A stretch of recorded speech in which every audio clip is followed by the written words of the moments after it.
Aphex Twin is the epitome of your favorite artist's favorite artist. He has critic scores that look like this. His stuff has been used in movies, sampled in basically every genre of music. I mean, this guy is legendary. And, as to be expected with someone this influential, Aphex Twin is incredibly weird. And we're not talking the normal type of weird musician. His album covers look like this. He drives a tank around. He's DJ'd on sandpaper for a real show. It only gets more bizarre the more you look into it. But like most people, I had no idea. I had seen the album covers and some of the song titles and just figured he was one of those artists where you have to get it. Until I started seeing hints of this deeper lore and started listening to more of his songs, and I realized I think I have to commit. Listen to everything. And I know that YouTubers always say this right before they roll the title card, but you will not believe how crazy it actually gets.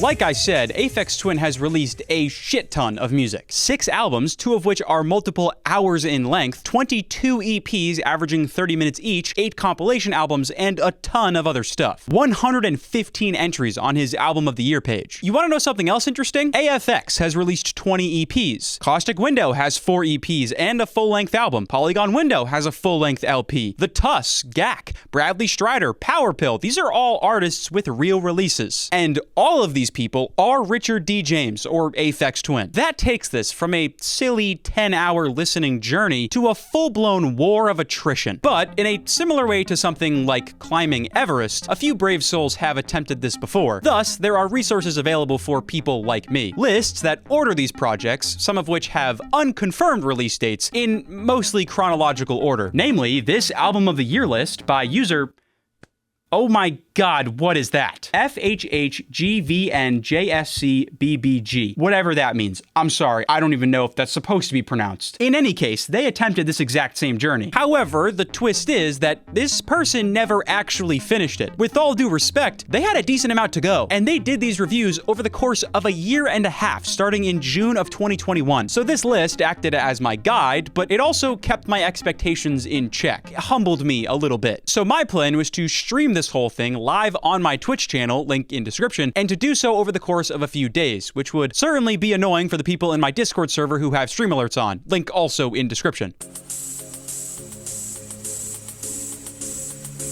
Alright, so day 1 started with a fuck up, from me to be specific. In the past, I've streamed on YouTube, which automatically saves your VODs. Of course, YouTube also likes to shut my stream down over and over again due to copyright claims, which is highly annoying, so that's why this time I streamed on Twitch, to try and avoid that. But I guess at some point I must have disabled the save past broadcast feature on Twitch. This is only relevant because I forgot to start my recording until about an hour and a half in. But it's fine, I'll fill in the gaps myself. Basically, here's what happened. I started stream feeling rather optimistic. My handy list told me I was starting with an EP titled Analog Bubble Bath by an artist named AFX, so I found it on YouTube and pressed play. And upon starting this first EP, I was pretty surprised. Maybe stupidly, I assumed that Richard would have started his career making silly little techno tracks. And in my defense, with experimental artists like this guy, things do tend to start pretty tame. So when I heard what I can only describe as goofy sound effects being used as percussion and orchestral instruments playing over house drums, my expectations were averted for the first of many times. So who even is this guy? Where did he come from? Is he some sort of computer algorithm that's designed to make techno music? Well, the events that lead up to Richard James releasing this EP are actually pretty crazy, and for more reasons than one. Born in August of 1971, Richard James actually inherited his name from his stillborn brother, whose death affected his mother so greatly that they decided to pass the name on to their next child. Sounds like a lot of pressure if you ask me. But Richard James did grow up to be exceptional in his own way. From a very young age, he was recognized as somewhat of a musical prodigy. His parents recount that he used to use their home piano to experiment by messing with the hammers and strings inside of it. And as someone who's played piano for almost 2 decades, I can assure you that doing anything to the inside of a piano either takes a decent amount of expertise or some real balls, because one wrong move and that shit is cooked for life. He also recounts that as an 11-year-old, Richard won a competition for 50 British pounds by producing sound on a Sinclair ZX81, a very old home computer that doesn't even have audio hardware. But wait a second, we need to pause and address something. Something that's going to change the course of this entire video. What I just told you, that he won a competition at 11 years old for 50 British pounds,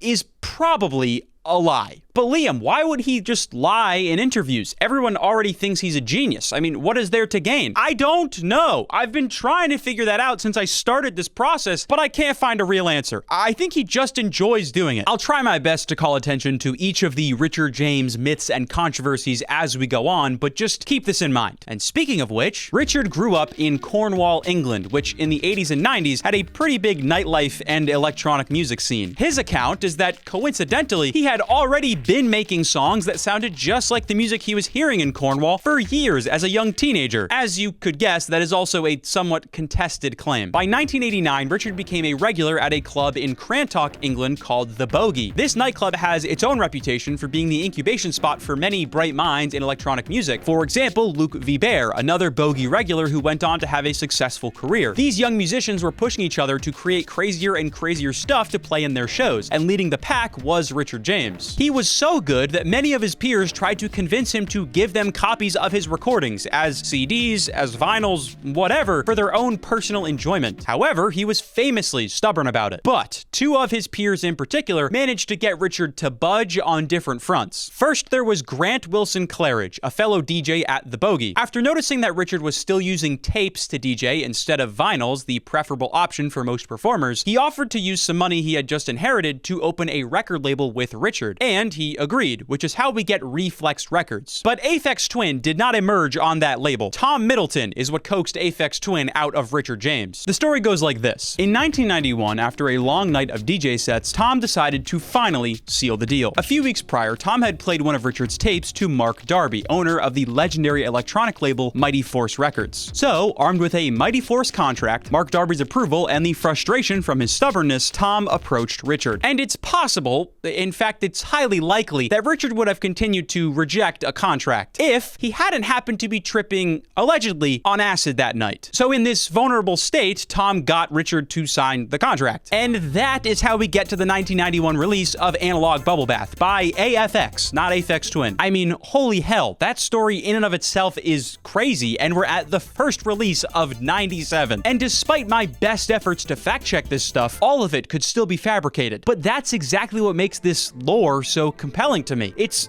utter fucking chaos. So Analog Bubble Bath being weird is not really that surprising now, knowing how he came to release it. It was the culmination of Richard making the weirdest stuff possible as a young DJ over the course of a few years. But young Richie James wasn't satisfied with just one EP. Analog Bubble Bath Volume 2, the second EP in the list, was made up of exclusively Aboriginal sounding songs. The EP's cover art is even labeled as such, and they were very intense Aboriginal songs too. I can't imagine many other DJs were making stuff like this at the time. And then when I went to find the third EP on YouTube, I encountered the first Richard James alias, Bradley Strider with Bradley's Beat. Listening to this, I was stuck asking, why? And frankly, I still don't really know. Bradley's Beat does feature a slightly more lighthearted and friendly sound compared to the first two projects, but it absolutely does not sound different enough to demand a brand new made-up person to be the artist in the credits. It's really an inexplicable choice. But Richard James was seemingly addicted to doing this. In 1992, he collaborated with a group of other influential techno artists to release the album The Philosophy of Sound and Machine. He was responsible for 3 tracks on that album, and for all 3, he is credited under different artist names: Q-Castic, Blue Calx, and Soit PP.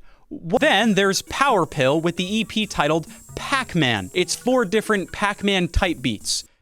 No, I'm serious, that's like the only way to describe these. And here is exactly what I'm talking about. So these are 4 remixes. Am I supposed to assume those names are all Richard? Or is this actually a collaboration? Even after doing research, I have no clue. One of the names credited, Mickey Finn, might be a real producer, but I hesitate to say for sure. Also, he famously participated in another collaboration album titled Artificial Intelligence, the album that is known to be the birthplace of the IDM genre. His contribution was the song Polygon Window, going by the name Dice Man. It's hard to say exactly why Richard James began to divide his discography among a million different fake people. I initially assumed it was because he just couldn't decide on a name, but later into his career, he said that he doesn't even pay attention to why or which name he chooses. He just makes shit up. The whole thing felt like a modern internet ARG. I should mention that for almost all of these early releases, I had to comb through YouTube uploads trying to find a version with all of the songs in it or without extra songs. It really felt like there were secrets hiding in each of these projects projects that, if I could find them, would reveal an entire storyline. Musically, though, things leveled out slightly after the initial surprise. Some songs were funky and dance adjacent, and others were slow and serious, but in general, I could tell that he was pulling from a backlog that he already had. In fact, by about an hour and a half in, I started to get into a bit of a groove. A vast majority of these songs are really long and have repeating melodies, so listening to them becomes sort of a meditative practice. That, combined with my lingering anxiety about the amount of music we still had left, and I was starting to feel slightly antsy. So, I booted up Bizzare. I mean, come on, who would I be if I didn't add unnecessary stimulation to this experience? I ended day one with the first full-length LP released by Aphex Twin, and probably his most famous release, selected ambient works 85 through 92. Now, I'll admit, there are some albums in the list I've heard before, and many individual songs I have heard before, and this is one of those albums. So, I kind of expected to get a little bored. Great album, but I'm a pretty lazy music listener. I very rarely re-listen to albums, even ones I love. And for the first few songs, I was basically just vibing, almost ready to drift off to sleep, I'll be honest. But only a few songs in, I started to think more about the significance of this project. The first 3 years of this guy's career were very chaotic, as we just established. A local DJ who didn't even want to release music publicly to begin with releases not one, but 8 EPs and one full-length album under many different artist names, all the while pulling music from his backlog that he had been building up since he was 14 years old. And these EPs were filled with everything from songs that sound like they're used as punishment in prison, to Pac-Man type beats, to songs that literally invented genres. For about 3 hours, it felt like Richard James was laughing at me, like I was a pawn in his game. And then, after all of that finally calmed down, after 3 hours, I got to see the stuff that it felt like Richard James was the most confident in. This unique dichotomy of dance-related house rhythms and empty and serene ambient sounds. It made this listen kind of profound by the end. After the album wrapped up, I stopped stream for day one, thankfully on a good note, looking forward to day two.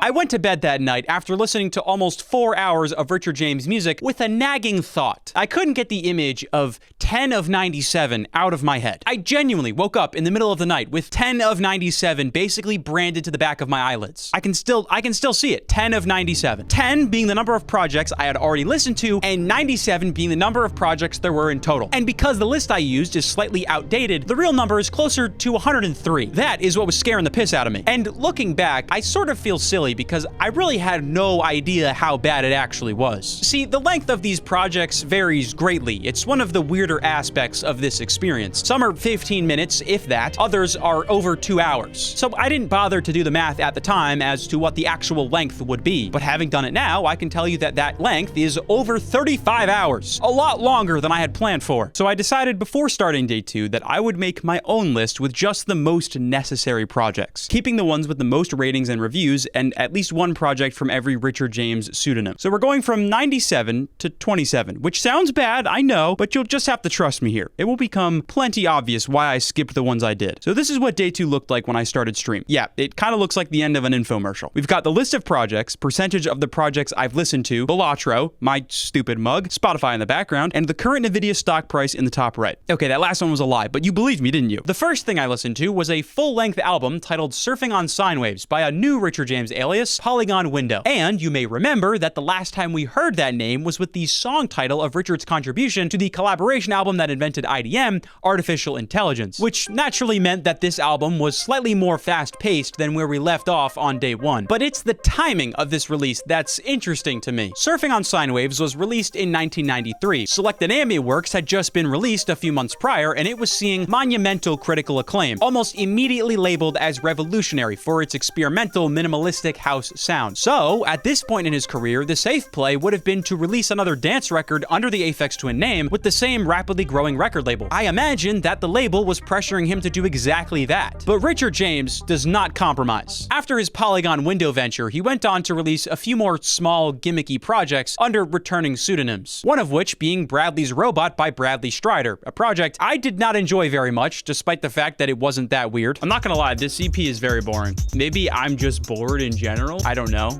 but I am very bored. We're only halfway through it, too.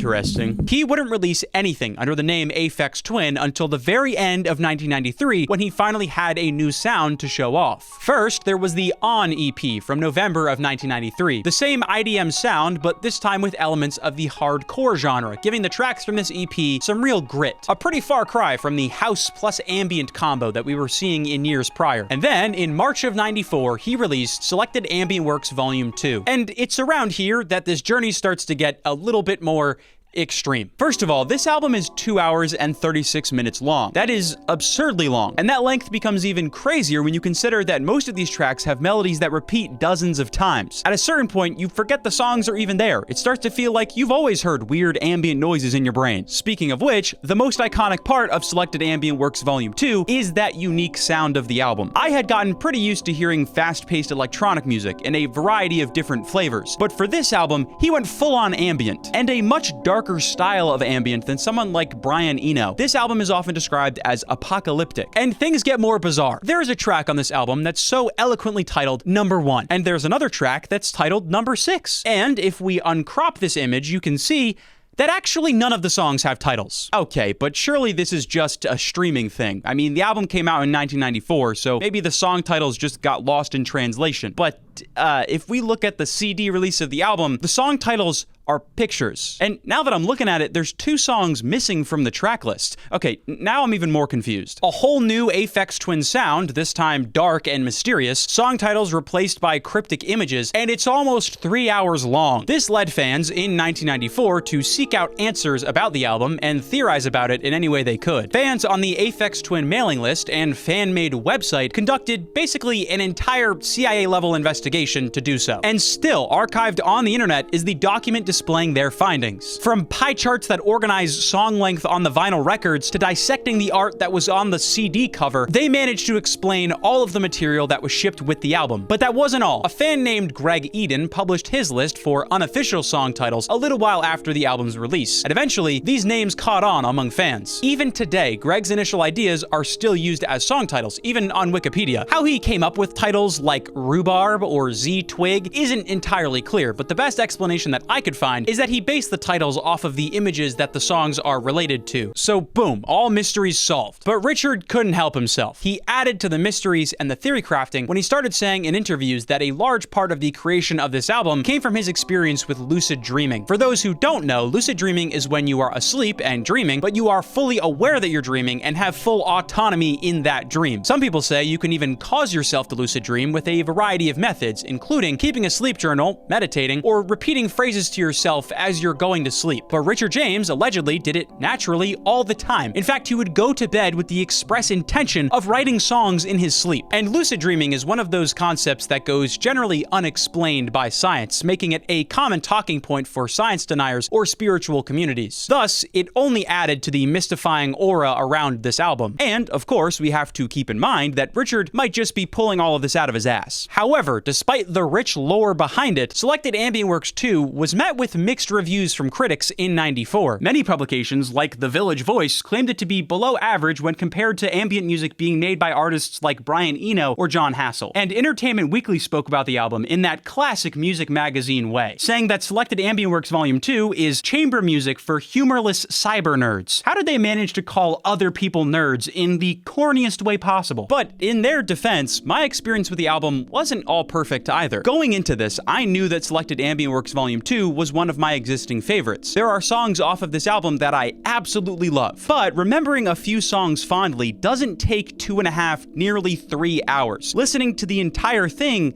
feels that long. It was the most spacey and introspective I got throughout this whole thing, and not always in the best way. Day 2 is when things got a little weird, but we never went fully off the rails. After Richard James gained notoriety from his debut album, he seized the opportunity to share his bizarre way of doing things with a wider audience. But he wasn't trying to traumatize anyone, at least not yet. Day Day 3 begins at the end of the Selected Ambient Works 2 era, and unlike Day 2, Richard immediately released under the Aphex Twin name. Doesn't mean it's something remotely normal, however. Words and Music, an EP released in May of 1994, is quite literally 3 songs, or music, and 5 interview clips, or words. I'm not sure if this was a general music trend back then, but even if it was, that's still kinda weird. I did not listen to this, and I hope it's understandable why. I've watched and read enough interviews with this guy. The first thing I did listen to was an album by the name of Gak by the artist Gak. This album seemingly appeared on Earth miraculously. Not a single source online tells of why it was made, other than some forums speculating that it's an album imitating another artist on Warp Records' LFO. And then I listened to Analog Bubble Bath Volume 4, and you know what? Just have a look at my genuine reactions.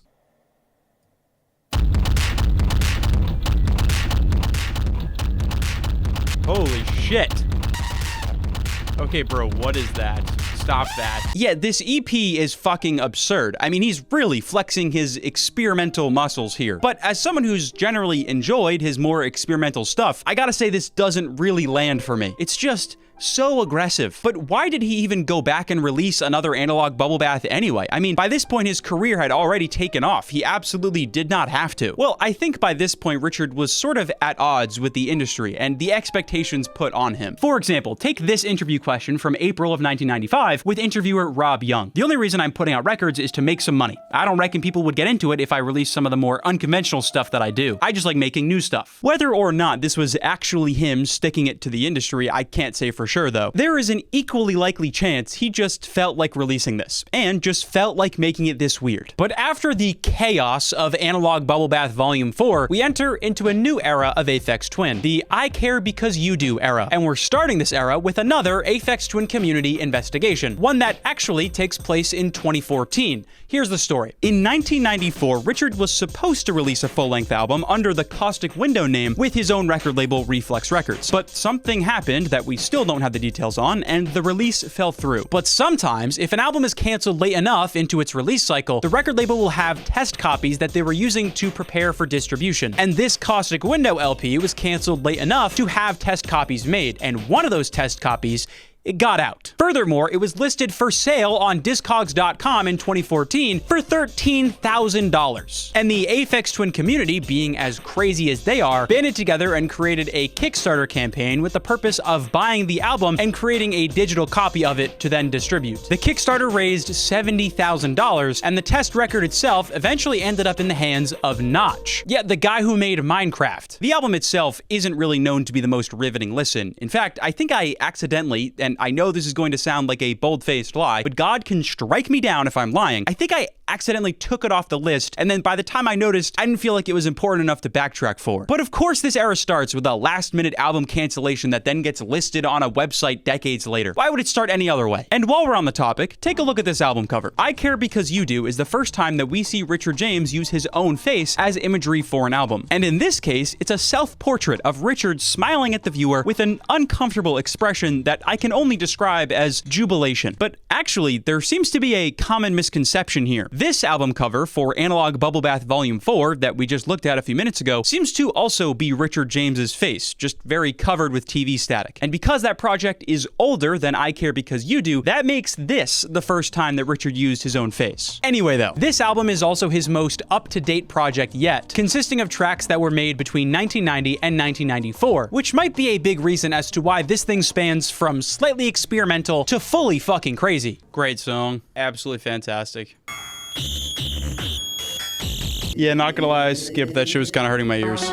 In interviews from around this time, Richard seems to give off a very specific vibe that honestly kind of fits the way the music sounds. Spontaneous, blunt, and, for lack of a better term, egotistical. The way that he speaks about his creative process suggests that he knows that he's a creative genius who just can't help but make these cerebral masterpieces every time. All the while, fans were still theorizing about his every move and speculating about his intentions. Fan theories from this era include a potentially real, potentially fake story of him him using sandpaper instead of vinyl records to DJ in one of his shows. Another story is that Richard allegedly put a microphone in a blender, turned it on, and threw it into the crowd, hitting someone in the head, but watching the crowd dance along anyway. Another conspiracy is that Richard James bought a tank, as in a military-grade tank, to drive around, and still owns it. This one came along a little later in 1996, but even still, it's provably false and was back then. While he did buy an armored vehicle for the purposes of, in his words, money and other things, that meaning drugs, said vehicle was not a military-grade tank. It was a Daimler Ferret Mark III, or a scout car. Things went so far that people started to call Richard James the new Mozart, or the Mozart of electronic music. And how did he respond? I don't know what music he made. I've heard some of the stuff he's done now. It's pretty wicked. What a beast. He mogged Mozart. This level of speculation and worship seems completely unwarranted. I mean, he's just one silly guy making electronic music that people really know nothing about. But then you look back at what he was making and you remember, if you're unfamiliar with this man and you just heard this without context, you could be convinced he was anyone and did anything. Thankfully, I didn't end the day on this album. I think I would have felt pretty weird just continuing my day like normal after this. The next project was an EP titled Donkey Rhubarb, which has an album cover that is just horrifying to look at. However, compared to I Care Because You Do, it was actually a pretty uniform and understandable experience. There are 3 more tracks on this album, or EP, I guess, but so far I can say that the reviews are correct. That was a banger. But after Donkey Rhubarb, I managed to finish day 3 on something somehow possibly even weirder than I Care Because You Do. Hangable Auto Bulb EP, released under the Aphex name, is once again Richard inventing a brand new electronic genre. Those of you keeping count at home, this is the second time he's pulled this stunt. Drill and bass is identified by erratic and even frenzied drum lines with a focus on rhythm and tempo changes. The genre is also known for kind of being a parody of more classic techno and electronic genres. And that has been the case since the very beginning with this EP. The vocal samples and random skipping sounds seem to be harsh and unpleasant to listen to on purpose, which is really only explainable by him aiming for irony. The end of 1994 to the beginning of 1996 is when Richard really began to enjoy being as weird as possible and making everything surrounding his career as confusing and intimidating as he possibly could, from the music itself down to the album art and the person in the credits. But the reality is that he hasn't gotten too weird quite yet. The question I'm still curious about is, how far is too far? Is it this? Well, his audience was still growing rapidly at the time, and his albums were still seeing the same level of critical acclaim, so I guess there was still room to grow. Day 4 was cursed for so many reasons. First of all, this was during the recent massive blizzard that hit the Northeast US, which is where I live. My house got like 2 feet of snow. The roads were unplowed, there was a travel ban, everyone lost power without news of when it would be back, you know, the whole thing. So most experts probably would have said, don't turn on your PC, a bunch of lights, and start recording all on one surge protector. But,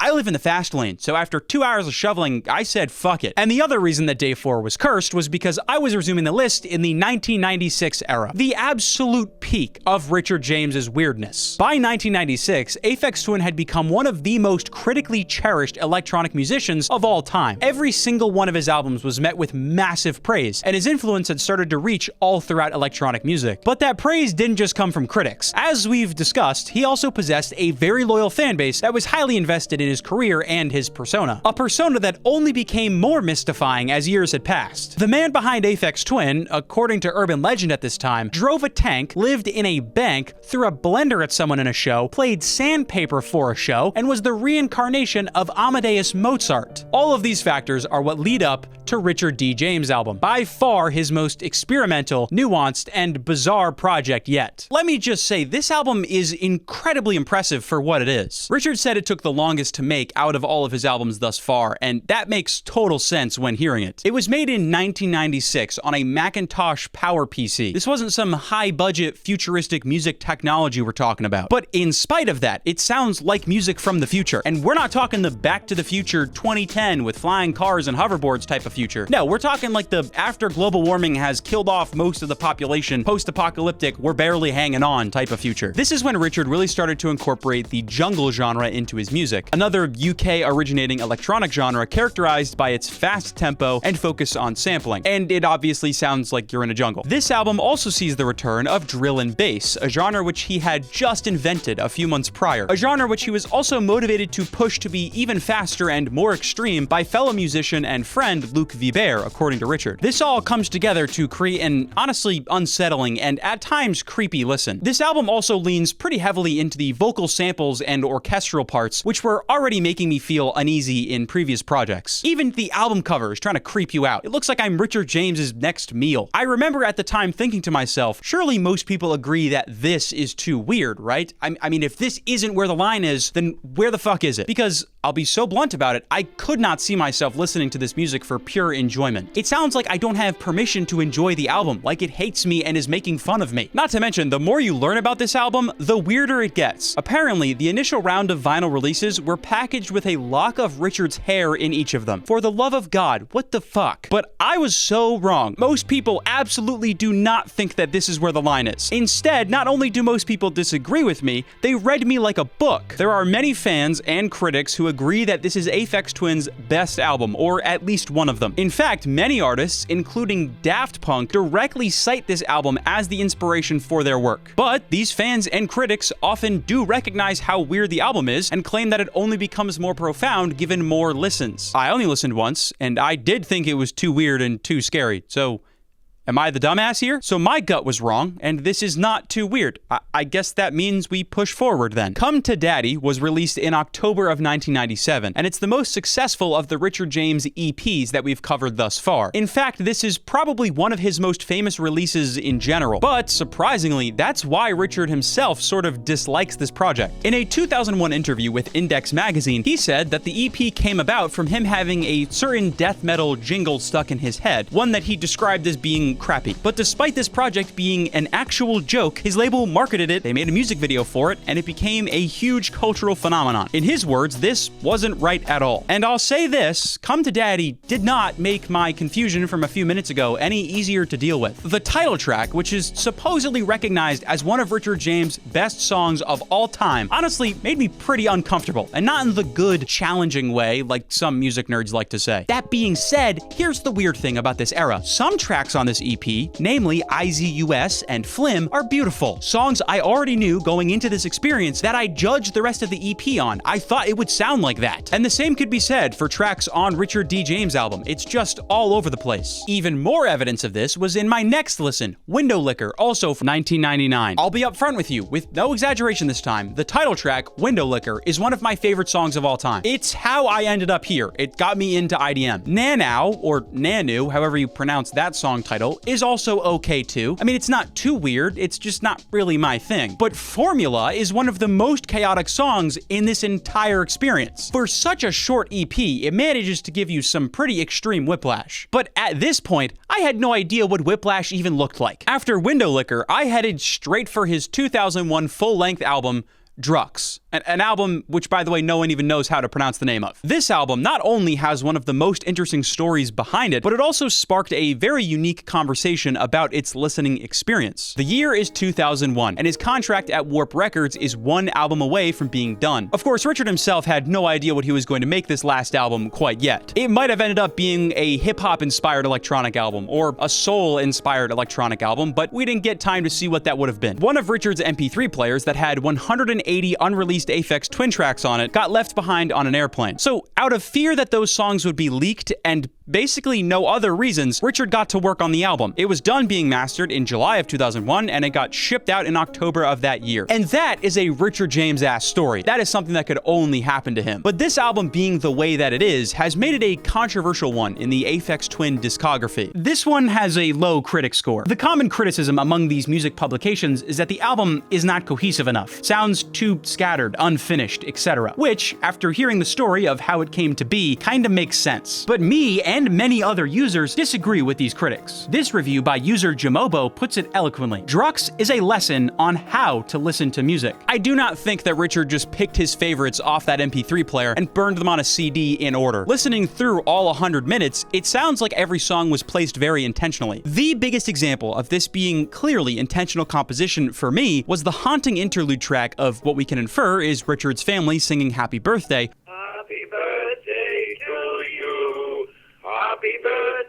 right before the famous organ-based track QKTHR. I was really disassociating while sitting there in that moment. But then, right after that song, he puts in Melt Face 6, one of, in my opinion, the stronger drill and bass tracks on the record. Definitely not the same vibe, but it's the kind of tonal switch that could really only be put there on purpose. But wait a second, this is the first time we're seeing any scores, user or critic, dip a noticeable amount at all. There certainly isn't a consensus, but regardless, does that mean this is it? Something that's too weird? Well, I think we need to examine this question a little further. What does it even mean to be too weird in this context? In reality, the term weird means nothing. In Richard's case, most of the stuff that I'm calling weird is just experimental. So it's unusual because it's something that no one has ever done before, or done in a way that no one has done before. And what comes with that is massive influence across your entire art form. Daft Punk, like I mentioned, but also Radiohead, Tame Impala, C418, Linkin Park, Grimes, even Skrillex have all directly named Richard James as inspirations for their work. In my opinion, someone has to make something like this for us to get Discovery or Kid A. And I think that's why Aphex Twin became a household name in this era. He simply was too weird. He was too weird to ignore, too weird not to be curious about. So day 4 ended up being pretty long, and I'm choosing to blame the blizzard. I know this is my fault since I decided to record during it, but I did lose a decent amount of footage while listening to Drukqs. My power flickered, everything shut off, and my recording got corrupted. So I decided to come back later that day to finish it up and just kind of got carried away. But I think it would be best if we talked about the end of day 4 when we talk about day 5.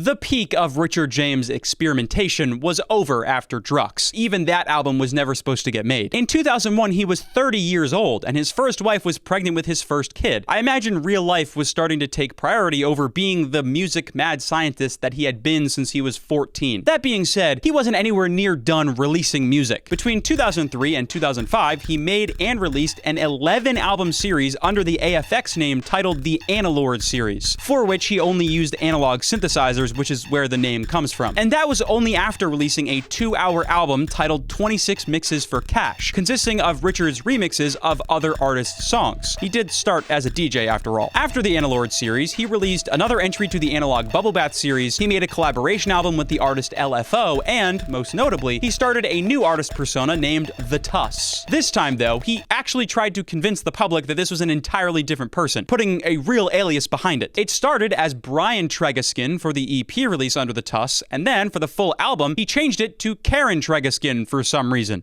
Who even knows? That was the actual end of day 4, and at least for 7 years, it was the end of Richard James' music career. But this man came back. Oh boy howdy, did he ever. He came back for one last hoorah that lasted a few years and is still kind of ongoing. First was the release of Cyro, a release which he put in a commendable amount of effort to be as Aphex Twin as possible. The teaser campaign consisted of graffiti scattered around London and a massive blimp that flew over the city with the Aphex Twin logo and 2014 printed on it. And then for the official announcement of the album, done by Richard on Twitter, contained a .onion web address, as in the extension used by the Tor browser, the one associated with the deep web. Just the kind of bizarre, creepy, and inadvisable thing we've come to expect at this point. The funny thing about Cyro is that it really feels like a compilation album. I found myself almost nostalgic for day 1 because Richard revisits so many of the sounds that he used throughout the years, even the stuff from 1991. That means that there's nothing outstandingly weird in here. But I shouldn't speak too soon. Just a few minutes ago, we talked about the very real upsides of being as weird and experimental as Richard James has been. But post-Cyro is when I think it's important we talk about what being too weird actually looks like and some of the downsides that come with that. This man started shitting out music like he had something to prove. This right here is why I shortened the list back in day 2. Looking at track lists like these and thinking about listening to all of that was giving me some real anxiety. This is a release volume that rivals the likes of SoundCloud rappers. In fact, a lot of these releases were on SoundCloud. I told you that the full listening length of this experience was 35 hours. However,